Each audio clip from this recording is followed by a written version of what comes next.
Vem de novo para o contra-ataque. Dominou Lucas Lima, atenção. Abriu, rolou a bola pela ponta esquerda, chute pro gol, é gol! É gol, é gol, é gol, é gol, é gol, é gol, é gol. Barleta!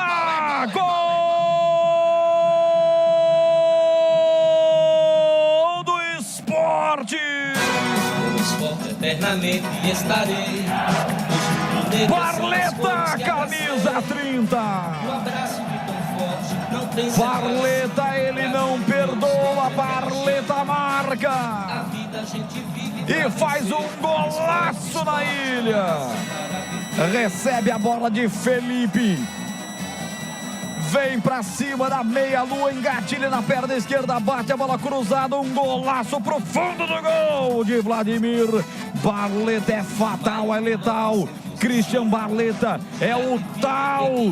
Uma assistência e um gol, o jogo é só dele. Sport 2, Guarani nada, o que vale é o detalhe, conta aí, Catarino. Mas é uma facilidade também para o Sport construir a jogada, tanto no passe quanto no domínio do Barleta, né? Ele deu tempo de girar, escolher onde mandar a bola e chutar no canto do Vladimir, que se esforçou, mas não alcançou. Tá letárgico o Guarani nesse momento e o Sport amplia 2-0.